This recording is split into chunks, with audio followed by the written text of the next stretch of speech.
stepping out on faith. So I know it's hard when you are at work, working a 9 to 5, and you have a guaranteed paycheck, and you know, you go to work, you get your check, what the heck is that? You go to work, you get your check, you come home, you're able to have downtime with your kids or your significant other or whoever you want to spend your time with after that. But sometimes that gets boring. And I noticed for me, my take on it is boring. So I could just talk about myself. So I'll talk about that. So let's see, how long has it been now? It's been like a year. It's been a year. So I mentioned before in the opening video before this that I was a caseworker, and I loved doing it. It was new. It was different. I never was a caseworker before. The one thing I learned about myself doing that job is that I love meeting new people. That was always great. But there was something missing.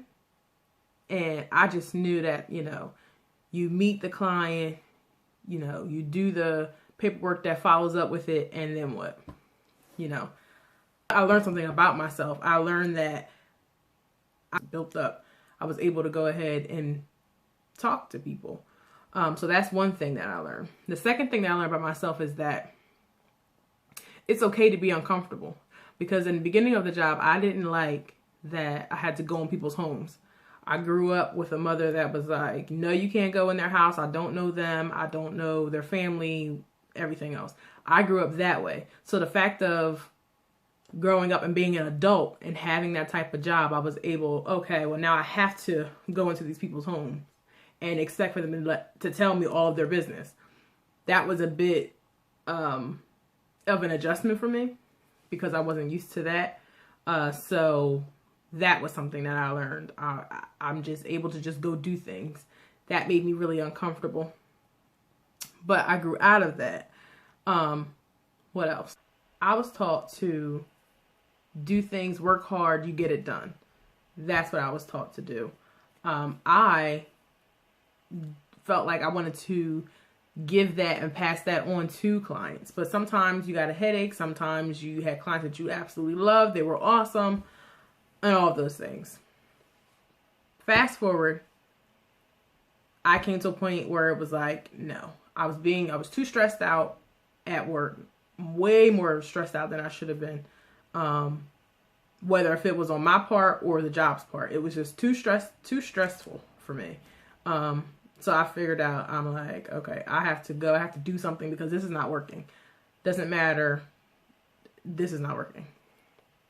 So what I did was, I literally prayed every day, all day, for everything, anything, 24/7. Prayer is power. That is real. Prayer is power. I prayed every day. And when I tell you where, you go to a job and you feel so unsatisfied and you feel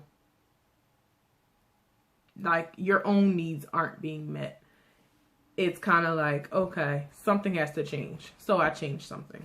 I left cold turkey. I didn't know what was going to happen.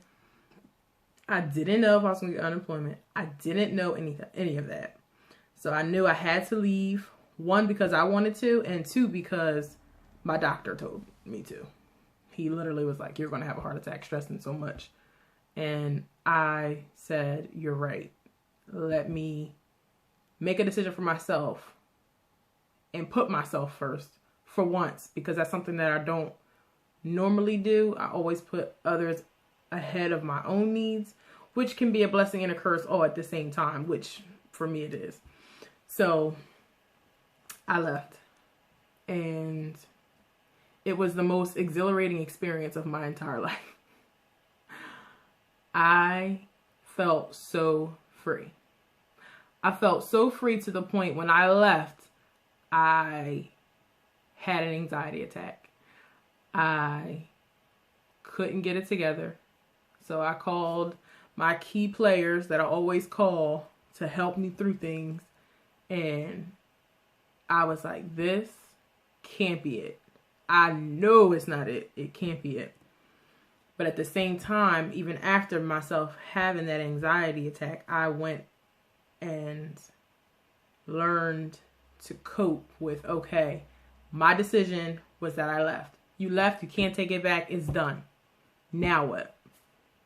Now what? Okay, so I started scurrying, because sometimes you might go back on your decision to jump, for lack of better words, which is a good book, by the way. I'll talk about that in a second. So yeah, I was scurrying. I put applications everywhere because I was figuring, maybe any job is better than this job. But the fact of the matter is, any job wasn't just going to do. But I did. I had 3 jobs at one point. Could not keep it together. I'm telling you, when I say I could not keep it together, I was like, oh my gosh, I'm going to be a zombie. I can't do this. So I wound up letting a few go. And then I had one job. That one job was great. I really actually did enjoy that job. But it was still something that was missing. Sometimes it's things that are missing, and it's kind of like, well, what else could it be? I don't know what else. So again, prayer. I prayed because I had nothing else to do, nothing else to lose. I just knew I had to pray, so I kept praying. Long story short, draw you to the end. I only now have one job, but this job allows me to do what I want. Literally, do what I want. It's a lot more freeing. It allows me to do things that I want to do. It allows me to tap into things that I ordinarily wouldn't have been able to tap into because I'm working 9 to 5. Is it less? Yes, it's less. But what I always kept telling myself is that there's no price on a peace of mind. And the simple fact that I have a peace of mind means the world. So if there are women out there who feel like they don't have a peace of mind because they have to work on this and do that and schedule this here and go there and rip and run everywhere for work, if that's not your forte, if that's not your thing, then it's okay to recognize that's not your thing. It's okay. It's hard to step out on faith because you literally have to give God your complete all, everything. If this is all you have, then that's what you have to give to get something in return. And I just feel like things were slowly picking up. So I did, before I left my job, I signed up with a modeling agency that I had wanted to be in and wanted to take the chance to do, because I've been told that I should model and this and that. And I never took it seriously until I finally did. I signed up, I did it, and then I got my first job. Wow, that was awesome. That was super awesome. I said, wow, what I gotta do to get more of these jobs? So I just was getting jobs through modeling. That was awesome. That was super awesome. But it taught me one thing. I made the right decision because I knew in my heart that I wanted to do something else. I wanted to do something that's going to not feel like work, something that's going to allow me to give my mind freedom, something that's going to be freeing, for lack of better words. It's freeing to me because I have a peace of mind. I can work on what I want to work on, as well as do other things as well, and be comfortable in my skin and be me. So, I lost my train of thought. Okay, yeah, so modeling and having the one job. Having the one job and being able to do what I want to do has been the most amazing feeling I've ever gotten to experience. And I kind of feel like if there's any women out there that don't feel like they don't have a way out, as far as feeling trapped, feeling like you should just, oh, I'm going to stay here because it's comfortable, or I'm going to be missing out on something if I don't have that constant paycheck coming, then that's fine. The thing about it is when you do step out on faith and you do show God that you are completely and utterly submitting to him, things start to happen that you don't ordinarily realize or think that would even happen at all. So in that process that I was going through, I actually read Steve Harvey's book, Jump. Now, I know some people don't like Steve Harvey. Some people do. It doesn't matter. The sole purpose of me telling you this is that this book opened my eyes. This book is pretty self-explanatory, but this book is very much common sense. Things that your parents teach you, but you don't really realize it. That don't give up mentality. That if you want to do something, do it, but just don't give up. Yeah, you might fail a few times, but get back up and do it again. Literally, that's all the book is about.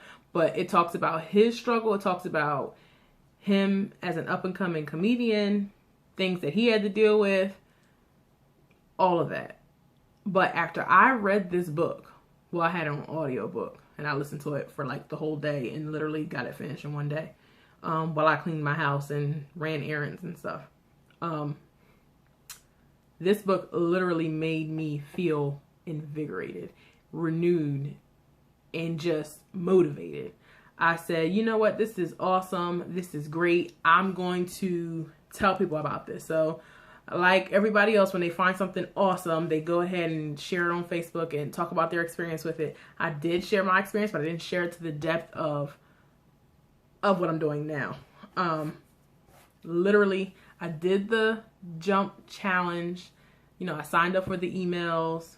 I got an email each day. I wound up doing my vision board.